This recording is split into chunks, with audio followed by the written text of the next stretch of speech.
Olá, cinéfilos e cinéfilas, tudo bem? A ideia original para esse vídeo era falar de casos de abuso e assédio que ocorreram ao longo do tempo na indústria do cinema, mostrando que esse é um problema que na verdade é bem antigo.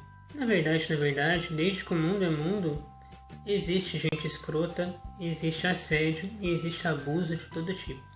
Eu já havia até mesmo preparado o roteiro com antecedência, tudo direitinho, mas eu andei pensando, refletindo bastante com relação a discussões e opiniões que tenho ouvido e lido sobre um ponto bastante específico que eu resolvi trazer para refletir hoje com vocês aqui no canal. O que fazer com a obra cultural de um acusado de assédio? Vejam que aqui eu vou usar o termo acusado, já que nem todos foram julgados ainda. Quer dizer, não foram julgados pelo judiciário, porque os dedinhos nervosos da internet, esses aí não esperam mesmo. Esse é um dos grandes perigos dos tempos modernos, que tem se aplicado praticamente a tudo que ocorre no mundo. É difícil escapar da santa inquisição, digamos assim, das redes sociais.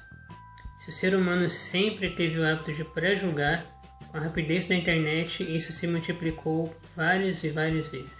Mas vamos ao nosso tema. Tem sido dito e publicado muita coisa, com opiniões bem diversas, sobre a relação obra versus artista acusado de um crime. Tem muita gente defendendo que essas obras devem ser postas de lado, abandonadas, descartadas. Uma outra parte enxerga que a qualidade da produção artística não morre devido à cretinice do artista.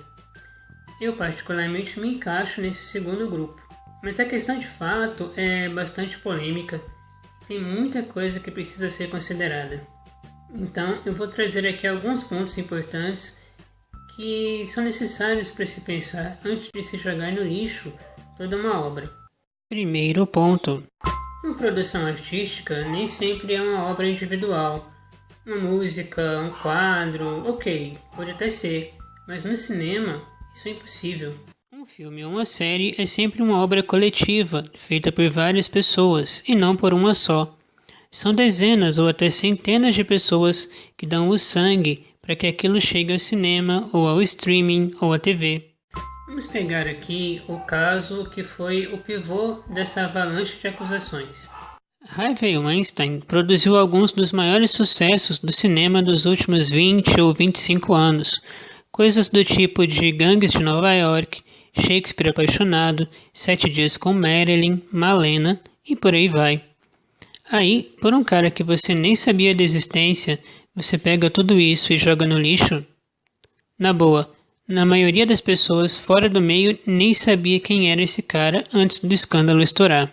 Então quando você resolve que deve deixar de assistir aquele filme, aquela série, por causa de uma pessoa, você está na verdade punindo por tabela todos os outros elementos da cadeia produtiva do cinema. Pessoas que em sua maioria não têm nenhuma ligação com essas histórias de crime. Será que é justo isso? Será que é realmente a atitude mais correta todos pagarem por um? Segundo ponto. O segundo ponto se trata de algo sobre o qual eu já disse no início do vídeo, que é o hábito cada vez mais corriqueiro de estabelecer julgamentos definitivos na internet. É bom deixar claro sempre que eu não estou defendendo ninguém. Eu acredito sim que a grande maioria dos acusados vão acabar se revelando realmente culpados. Mas quando há um grande movimento com muitas acusações e a mídia enlouquecida em cima do fato, principalmente nessa era da informação na velocidade da luz, onde todo mundo quer ser o primeiro a publicar, onde todo mundo tem opinião sobre tudo e acha que essa sua opinião é superior à opinião de qualquer outra pessoa, há sempre o risco imenso de cairmos numa precipitação.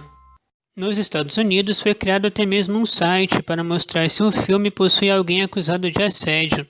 É o Rotten Apples. Você entra no site, digita o nome da produção em inglês e se aparecer a frase Fresh Apples na cor verde, o filme está livre de abusadores. Mas se aparecer Rotten Apples em vermelho, há pelo menos uma pessoa nele que foi acusada. Isso é ou não é estabelecer um pré-julgamento? Quem era vivo nos anos 90 deve se lembrar do famoso caso da escola base, onde os pais de crianças de 4 anos acusaram os donos do colégio, uma professora, o marido dela e mais um casal de pais de abuso sexual e estupro.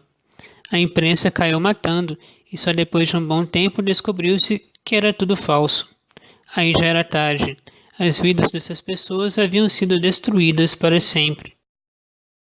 É por isso que a gente precisa respirar fundo antes de carimbar na testa de alguém a pecha de criminoso. Quando você dá essa carimbada, mesmo que a pessoa seja inocentada, essa marca vai ficar para sempre.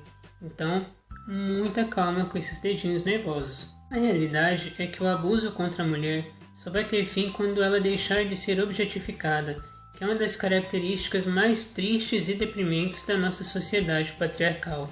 É preciso parar de ver a mulher como um objeto, uma coisa que está ali apenas para servir ao homem e para lhe dar prazer e satisfação, sem necessidades próprias, sem nenhuma consideração aos seus aspectos emocional e psicológico. E a arte, nas suas mais variadas formas, é mestra em tratar a mulher dessa maneira. Outro dia, por exemplo, estava revendo um episódio da série One Tree Hill, uma das minhas séries prediletas, e me deparei com uma cena onde há um close nas nádegas de uma personagem sem necessidade alguma e sem nenhuma relação com o contexto da cena. Em Esquadrão Suicida, a personagem Arlequina também recebe diversos closes que não trazem nada à história. A própria atriz Margot Robbie, que interpreta a personagem, declarou que ela não utiliza roupas sensuais para que os homens a olhem com desejo, mas simplesmente porque essas hot pants são divertidas e ela se sente bem assim. Então, amigos homens, acordem para a vida. Uma mulher se vestir de modo sensual não significa que ela quer ser molestada, que ela deva ser molestada. Tem uma coisa que sempre me chamou a atenção na indústria do cinema e que só recentemente eu descobri que até mesmo tem um nome. Você já reparou em quantos cartazes de filmes trazem mulheres com a cabeça cortada, as mostrando apenas do pescoço para baixo, ou mesmo com o rosto coberto? Pois é, elas são chamadas de as mulheres sem cabeça de Hollywood. Inclusive, a comediante americana Marcia Belsky criou uma campanha para denunciar essa prática.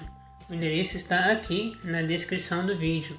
Segundo ela, ao se decapitar uma mulher, ela se torna inquestionavelmente um objeto passivo para a vontade masculina.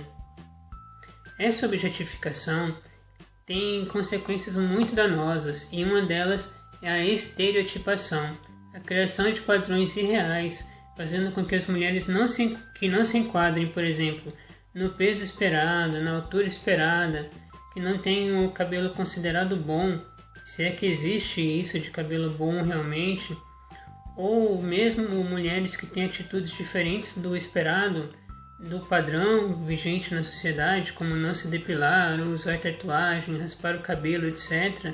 Essas mulheres elas passam a ser motivo de preconceito, olhares atravessados, piadinhas sem graça, assédio moral em casa e no trabalho e muitas outras coisas.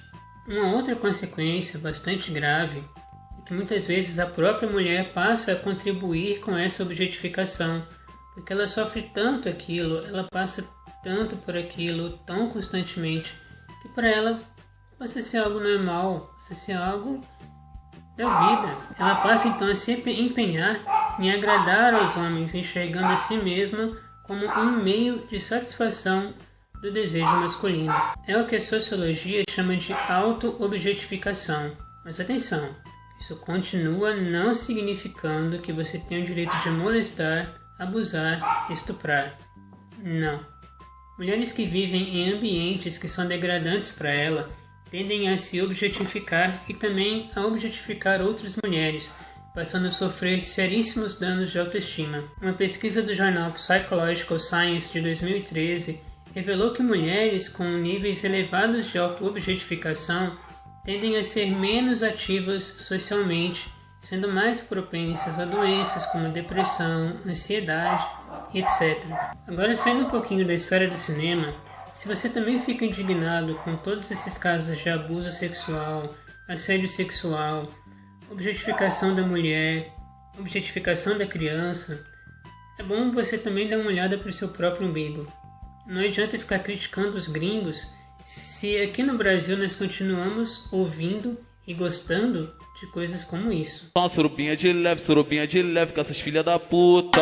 Taca a bebida, depois taca a pica e abandona na rua. Só uma surubinha de leve com essas filhas da puta. Taca a bebida, depois taca a pica e abandona na rua. Ou isso. Nós bota nela. Onde chegou é os predador de perereca. Sapeca, pepeca, divide essa tcheca. Vai sentar com força pros meninos da favela, então. Ou ainda isso aqui, que pra mim é o pior de todos. Uma garota que parece ter uns 13 ou 14 anos, com um biquíni atochado, um close na bunda, e um tal MC Doguinha que também não deve ter mais que 13 anos, dizendo que vai fazer sacanagem. Exploração de menores não é crime? A novinha linda que mora aqui no lado tá cheia de papinho no WhatsApp. Bumbum gostosão, corpo sedutor, foi por isso que o Doguinha se encantou.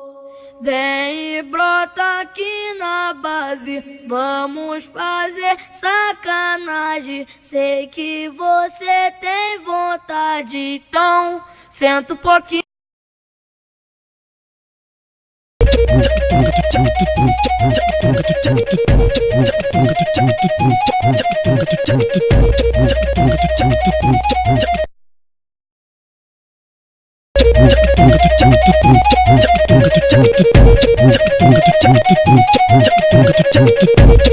Fala sério, na idade dele eu ainda comia terra. O canal Super Cine apoia a luta das mulheres por seus direitos, e isso está longe de ser apenas uma modinha. Deixe a sua opinião nos comentários. Aqui tem vídeo novo todo sábado ao meio-dia. Curta, compartilhe. Até a próxima.